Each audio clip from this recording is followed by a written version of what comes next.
3 दिवस झाले अर्थसंकल्प होऊन आणि अर्थसंकल्पाच्या अनेक आयामांची चर्चा, अनेक पैलूंची चर्चा राज्यामध्ये देशामध्ये त्या ठिकाणी होते। यातनं नेमकं महाराष्ट्राला काय मिळालं याच्या बाबतीत सन्माननीय देवेंद्रजी फडणवीस साहेबांनी सविस्तर महाराष्ट्राला त्याची माहिती दिली।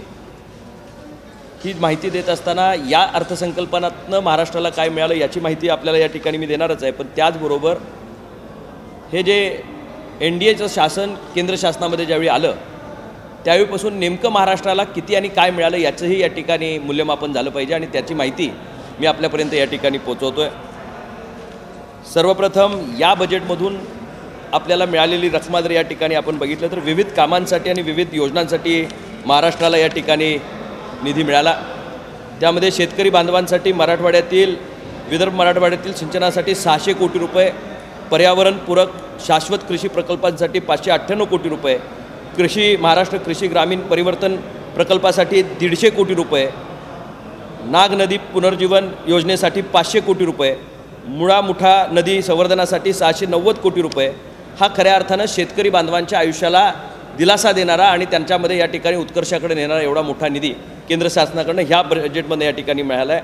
त्याचबरोबर इन्फ्रास्ट्रक्चर रिलेटेड आपण जर विचार केला तर महाराष्ट्र ग्रामीण रस्ते सुधारणा योजनेअंतर्गत 400 कोटी रुपये, पुणे मेट्रोसाठी 814 कोटी रुपये, या ठिकाणी असणाऱ्या इकॉनॉमिक कॉरिडॉरसाठी 466 कोटी रुपये, MUTP 3 प्रकल्पासाठी 908 कोटी रुपये देण्यात आले आहेत, मुंबई मेट्रोसाठी 1087 कोटी, दिल्ली मुंबई औद्योगिक कॉरिडॉरसाठी 499 कोटी, MMR ग्रीन अर्बन मोबिलिटीसाठी 150 कोटी आणि नागपूर मेट्रोसाठी 683 कोटी रुपये इन्फ्रास्ट्रक्चरसाठी महाराष्ट्राला या बजेटमध्ये या ठिकाणी मिळालेले आहेत। आपण निव्वळ विचार करताना याचा विचार केला की या बजेटमध्ये हेच मिळालं का, तर याच्याबरोबर जो अत्यंत महत्त्वाकांक्षी प्रकल्प ज्याच्यामुळं खऱ्या अर्थानं इकॉनॉमिक चेंज होण्याची परिस्थिती या ठिकाणी महाराष्ट्रामध्ये होणार आहे, त्यावर या ठिकाणी बजेटमध्ये महाराष्ट्राला वाधवन बंदरासाठी म्हणून जो पोर्ट महाराष्ट्रामध्ये नव्यानं तयार होतो आहे याच्यासाठी 76,000 कोटी रुपये केंद्र शासनाने 2-3 महिन्यापूर्वीच त्या ठिकाणी दिलेले आहेत। इतका भरीव निधी खरं तर बजेटचे आकडे आणि यामध्ये जर आपण बघितलं तर महाराष्ट्राला मिळालेली बाजू ही आपल्याला या ठिकाणी लक्षात येईल। त्याचबरोबर NDAच्या शासनामध्ये गेल्या 10 वर्षामध्ये महाराष्ट्राला काय मिळालं याचंही लेखाजोखा आपल्यापर्यंत असणं गरजेचं आहे।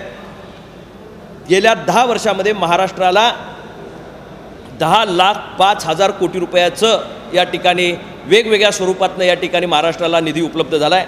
त्यामध्ये नरेंद्र मोदी साहेबांच्या कार्यकालात गेल्या 10 वर्षात जे या ठिकाणी आपल्याला मिळालं आहे त्याच्यासाठी म्हणून मी आपल्याला या ठिकाणी सांगू इच्छितो की महाराष्ट्राचा गेम चेंजर ठरत असलेल्या समृद्धी महामार्ग असेल, 2 शहरांना जोडणारा जागतिक दर्जाचा अटल सेतू असेल, मुंबई नागपूर पुणे मेट्रोचे जाळे निर्माण झालेले असेल, मुंबई नाशिक पुणे नागपूर अशा 4ही शहरांना विकास केंद्र म्हणून सरकार या ठिकाणी स्मार्ट सिटीजमध्ये घेण्याचा या ठिकाणी काम केलं असेल, किंवा महाराष्ट्रातील रस्त्यांसाठी 75,000 कोटींचा निधी, रेल्वेसाठी 2,10,000 कोटींचा निधी, मुंबई अहमदाबाद बुलेट ट्रेनसाठी 1,00,000 कोटीचा निधी या ठिकाणी महाराष्ट्राला आतापर्यंत मिळाला आहे। महाराष्ट्रातले एअरपोर्ट विकसित व्हावे याच्यासाठी 4,04,000 कोटी रुपयांचा निधी महाराष्ट्राला या ठिकाणी प्राप्त झाला आहे। 6 पदरी अटल सेतूसाठी म्हणून निधी देण्यात आला, पालखी मार्गासाठी म्हणून 11,000 कोटींचा निधी त्या ठिकाणी देण्यात आला, रेल्वेसाठी म्हणून 5800 किलोमीटरचे आणि 34 नवीन प्रकल्प मागील 10 वर्षामध्ये सुरू झालेले आहेत। राज्यात एकूण 9 एअरपोर्टचा विकास कामांसाठी 561 कोटी रुपये या ठिकाणी देण्यात आलेत, मत्स्यपालनासाठी म्हणून 2600 कोटी रुपये देण्यात आले आहेत, 1,80,000 मच्छीमारांना या ठिकाणी त्याच्यामुळं या ठिकाणी काम सुरू झालेलं आहे। साखर कारखानदारांना शेतकऱ्यांना दिलासा देण्यासाठी म्हणून सहकारी तत्वावरच्या साखर कारखान्यांना 10,000 कोटी या ठिकाणी केंद्र सरकारमार्फत देण्यात आले आहेत। याशिवाय राज्यातील महायुती सरकारने महाराष्ट्रातील समृद्धी महामार्ग, मुंबई कोस्टल रोड, अटल सेतू, मुंबई नागपूर या ठिकाणी असणाऱ्या भीमा स्त्रीकरण, टेंबू म्हैसाळ प्रकल्प असे सर्व प्रकल्प पूर्ण करण्यामध्ये या ठिकाणी महाराष्ट्र शासनानं यश मिळवलेलं आहे। मागील 2 वर्षामध्ये यावेळी या ठिकाणी ज्यावेळी महायुतीचं शासन आपल्या राज्यामध्ये आदरणीय एकनाथजी शिंदे साहेबांच्या नेतृत्वाखाली आलं, त्यामधनं एकनाथजी शिंदे साहेबांच्या नेतृत्वाखाली महाराष्ट्रानं प्रत्येक क्षेत्रामध्ये आघाडी घेतलेली आहे। महसुली आघाडीमध्ये तुलनेत महायुती सरकारने केलेल्या विकासांचा मापदंड यातून योजनेतून आपल्याला कळेल। आज GSDP या वृद्धीवर 9.4% या ठिकाणी आपला मागच्या 2.5 वर्षामधला या ठिकाणी मी आपल्याला सांगतो आहे. त्याचबरोबर वेगवेगळ्या मापदंडांना मागं टाकत महाराष्ट्रानं या ठिकाणी राज्यात विक्रमी 21,105 स्टार्टअप्सची निर्मिती गेल्या 2.5 वर्षामध्ये या ठिकाणी करण्यामध्ये महाराष्ट्र शासनामध्ये महायुतीच्या काळामध्ये या ठिकाणी निर्माण झालेली आहे. त्याचबरोबर यातून जवळपास 2,37,000 मुलींना रोजगार मिळण्याची संधी या निमित्तानं उपलब्ध होते. वर्ष 2022 पासून 6.47 lakhs नवीन रेशन कार्ड वितरित करण्यात आले. शेतकऱ्यांच्या करण्यात आलेल्या आर्थिक मदतीमध्ये या ठिकाणी 39.93% वाढ करण्यात आलेली आहे. वीज निर्मितीमध्ये 7.7% वाढ करण्यात आलेली आहे. 22.33 लाख महिलांना शैक्षणिक मदत या ठिकाणी देण्यात या ठिकाणी महाराष्ट्र शासनाला या ठिकाणी यश आलेलं आहे. आज 7 लाख महिलांना शैक्षणिक मदत या निमित्तानं महाराष्ट्र राज्यामध्ये या ठिकाणी मिळालेली आहे.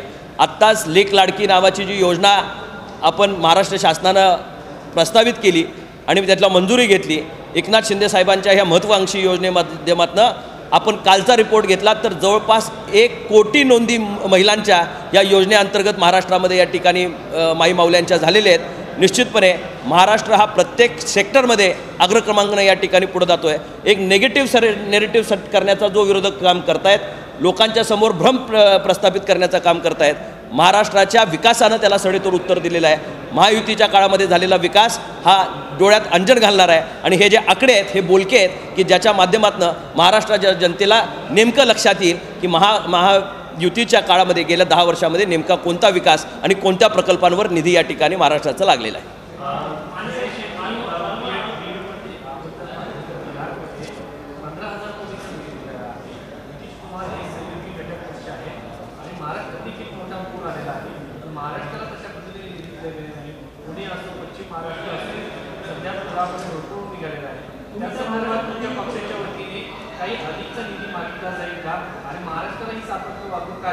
मी आपण म्हणाला त्या पद्धतीनं महापुराचं संकट महाराष्ट्रावर डोकं काढतं आहे आणि बिहार असेल, उत्तराखंड असेल, हिमाचल प्रदेशमध्ये बऱ्याच ठिकाणी या ठिकाणी महापुराचं संकट डोकं वर काढतं आहे.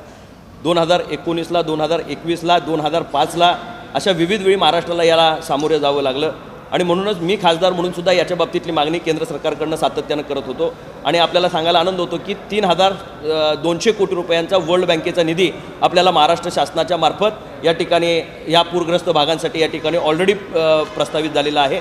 त्याचबरोबर कालच्या बजेटमध्ये सुद्धा मी याच्या बाबतीतली केंद्रीय मंत्री आदरणीय निर्मलाजी सीतारामन यांना मागणी केलेली आहे की आपण भरघोस निधी या ठिकाणी या सगळ्या व्यवस्थेसाठी देण्यात यावा, कारण याचा मारा सातत्यानं या ठिकाणी असणाऱ्या आमच्या शेतकऱ्यांना बांधवांना मिळतो आहे आणि मला खात्री आहे की त्या येणाऱ्या काळामध्ये तोही निधी आपल्याला महाराष्ट्राला या ठिकाणी मिळेल.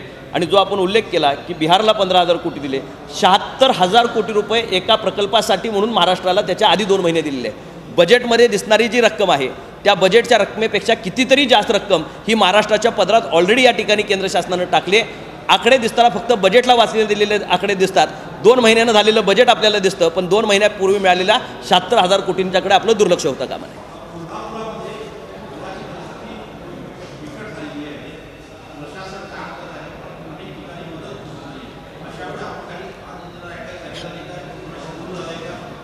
कालच आमची सन्मान्य पालकमंत्र्यांच्या बरोबर दिल्लीला मी असेन, इथले खासदार, कोल्हापूरचे खासदार असतील, या सगळ्यांनी ऑनलाईन बैठक त्याची पार पडली. केंद्रीय अधिवेशन चालू असल्यामुळं आम्ही सर्वजण त्याच्यावर मॉनिटर करत या ठिकाणी काम करतो आहे. काल जिल्हाधिकाऱ्यांच्याकडनं किती विसर्ग होतो आहे, किती क्युसेक्स पाणी या ठिकाणी धरणामध्ये शिल्लक आहे, कॅचमेंट एरियामध्ये किती पाऊस झाला आहे आणि त्याचबरोबर फ्लडलाईन कशा पद्धतीनं वाढते आणि धोक्याच्या पातळीच्या पुढं कुठली गावं गेलेली आहेत याचा सगळा अभ्यास आम्ही गेले 2-3 दिवस कायमपणे या ठिकाणी त्याचं मॉनिटरिंग करतो आहे. विविध धरणातला पाणी साठा कसा मॉनिटर करायचा, त्याचबरोबर कर्नाटकातला असणारं अलमट्टी धरणाचा विसर्ग कशा पद्धतीनं सोडला जातो आहे याच्या बाबतीतही दोन्ही शासनाची हाय पॉवर कोऑर्डिनेशन कमिटी आपण त्याच्यासाठी गठीत केलेली आहे आणि त्याचं मॉनिटरिंग तिन्ही जिल्ह्याचे पालकमंत्री आणि स्वतः राज्यामधनं या ठिकाणी पाटबंधारे मंत्री त्याच्या बाबतीतलं कोऑर्डिनेशन करतायत. येणाऱ्या काळामध्ये सुद्धा पूर परिस्थिती उद्भवू नये याच्यासाठी ज्या उपाययोजना आपल्या स्तरावर करता येणं शक्य आहे ते या ठिकाणी सरकारच्या वतीनं आम्ही सर्वजण एकत्रपणे प्रयत्न करतो आहे. पण हळूहळू पुराची परिस्थिती बिकट होते हे आपल्याला माहिती आहे. लोकांनी सुरक्षिततेचे सगळे या ठिकाणी मापदंड पाळले पाहिजेत आणि त्या दृष्टिकोनातून सगळ्यांनी प्रयत्न केला पाहिजे. मी सुद्धा अधिवेशनाचा आजचा कालचा दिवस संपला आहे. मी आज स्वतः मतदारसंघामध्ये या ठिकाणी जातो आहे आणि महाराष्ट्रातले सगळ्या मतदारसंघातले लोकप्रतिनिधी परत त्या ठिकाणी जातील. आम्ही लोकसभेमध्ये सुद्धा याच्या बाबतीतला आवाज उठवला आहे आणि मी काल पुराच्या यासाठी म्हणून या ठिकाणी मागणी केंद्र सरकारकडे केली आहे की अतिरिक्तचा निधी ह्या पूरबाधित परिस्थितीमध्ये या ठिकाणी लोकांना मिळावा.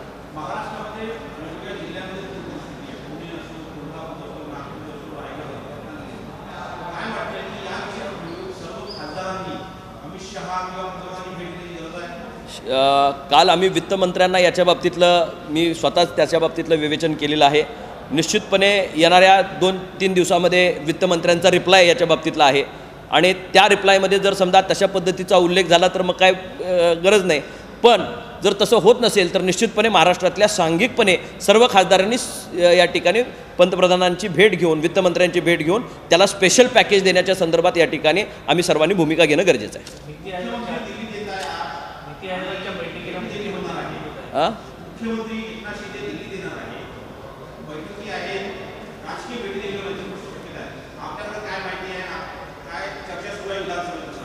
नाही, नीती आयोगाची बैठक आहे आणि आपल्याला माहिती असेल की मुख्यमंत्री वारंवार नीती आयोगाच्या बैठकींना सातत्यानं तिथे येतात. महाराष्ट्राचं रिप्रेझेंटेशन करतात.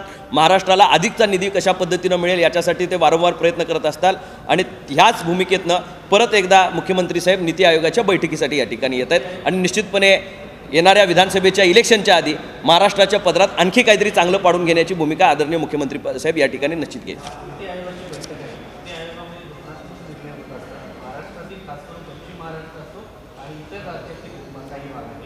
त्या भागामध्ये सातत्याने पूर येतो तर यासाठी धोरणात्मक म्हणून काही उपाययोजना करण्यासाठी मोठ्या निधीची गरज आहे. जसं की नद्यांच्या कडेला तटबंदी बांधण्यासाठी मोठ्या निधी लागतो. त्यासाठी विशेष अशी मागणी केली जाईल का? कारण तुम्ही देखील एनडीएचे घटक पक्ष आहात. इतर घटक पक्षांना सरकार भरभरून देते मात्र महाराष्ट्राला देत नाही असं विरोधक आरोप करतात. हा विरोधकांना महाराष्ट्राला मिळालेलं दिसत नाही. महाराष्ट्राला मिळालेले मी आकडेवारीसह या ठिकाणी वाचून दाखवले. सेगमेंट वाईज सेक्टर वाईज काय काय मिळालं याची आपल्याला माहिती त्या ठिकाणी दिली. त्यांनी हे डोळ्याखालनं घातलं तर मग ती त्यांच्या डोळ्यामध्ये अंजन येईल की नेमकं महाराष्ट्रातला मुख्यमंत्री एकनाथ शिंदे साहेबांच्या प्रयत्नातनं आणि NDA शासन असल्यापासून काय काय मिळालं याची माहिती मी सविस्तर आपल्याला त्या ठिकाणी दिली.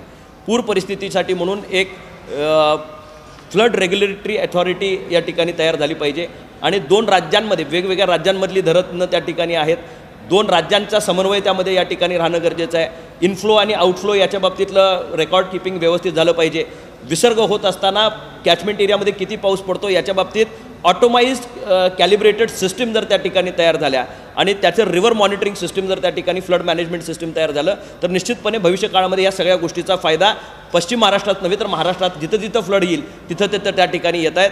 आणि परदेशामध्ये अशा पद्धतीच्या काही टेक्नॉलॉजीज आहेत की ज्याच्यामध्ये अल्गोरिदमवर पाऊस काळ कसा असणार आहे याच्या बाबतीतली माहिती दिली जाते. फ्लड लाईन कशी असणार आहे याच्या बाबतीतली माहिती दिली जाते. आपल्याकडं सुद्धा अलर्ट्स या ठिकाणी दिले जातात. पण त्याचबरोबर ॲटोमायझेशन आता ह्या क्षेत्रामध्ये येणं गरजेचं आहे. मानव चुकांमुळं कुठं पूर येऊ नये. निसर्गाचा कोप झाला तर त्याला कोणी काही करू शकत नाही. पण मानव या ठिकाणी त्याला कुठंतरी मॅन्युअल एरर्स आले म्हणून खऱ्या अर्थानं पुराला सामोरं जावं लागलं. ही परिस्थिती येऊ नये याच्यासाठी आम्ही मुख्यमंत्र्यांच्याकडे मागणी करणार आहोत की आपण येणाऱ्या ह्या मीटिंगमध्ये महाराष्ट्राच्या वतीनं अशा पद्धतीचा आराखडा समोर ठेवण्यात यावा.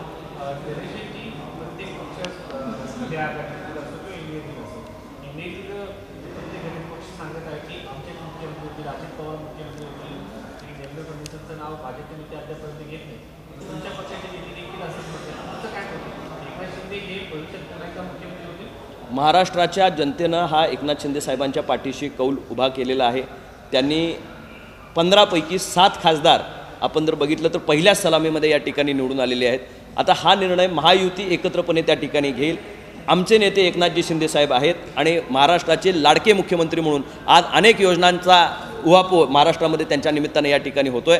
निश्चितपणे आमचा पक्ष म्हणून आमचा आग्रह निश्चित राहणार आहे की एकनाथ शिंदे साहेबच पुढे भविष्यामध्ये मुख्यमंत्री राहावेत. पण हा सर्वस्वी निर्णय हा महायुतीमध्ये या ठिकाणी सर्व पक्ष एकत्रपणे घेतील आणि निश्चितच मला खात्री आहे की येणाऱ्या निवडणुकीमध्ये ही सर्व मंडळी अतिशय चांगल्या परीनं महायुतीचं परत शासन या ठिकाणी स्थापित करतील.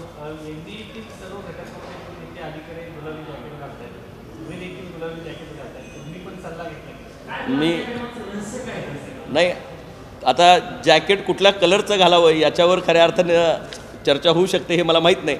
पण माझा हा कलर जो आहे, मी ज्यावेळी पहिल्यांदा लोकसभेला निवडून आलो त्यावेळी हे जॅकेट माझ्या अंगावरती होतं आणि मी जॅकेट फारशी बदलत नाही. आज योगायोगानं म्हटलं तुमच्याकडे जातो आहे आणि आमच्या ज्योतिबाच्या गुलालाचा कलर हा गुलाबी आहे आणि तो कलर माझ्या अंगावर जर असेल तर महाराष्ट्राच्या उत्कर्षामध्ये आणखी भर पडण्यासाठी जे मी बजेट वाजून दाखवतो आहे, महाराष्ट्राला ज्योतिबाच्या आशीर्वादानं आणखी भरभराट होऊ दे या पवित्र भावनेतनं मी या ठिकाणी कलर हा कधी माझ्या डोक्यात असत नाही, पण गुलाबी हा आमच्या ज्योतिबाचा कलर आहे.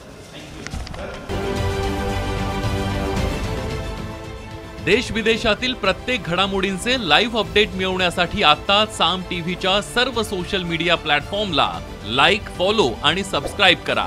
तसंच सर्व नोटिफिकेशनसाठी बेल आयकॉन प्रेस करायला विसरू नका.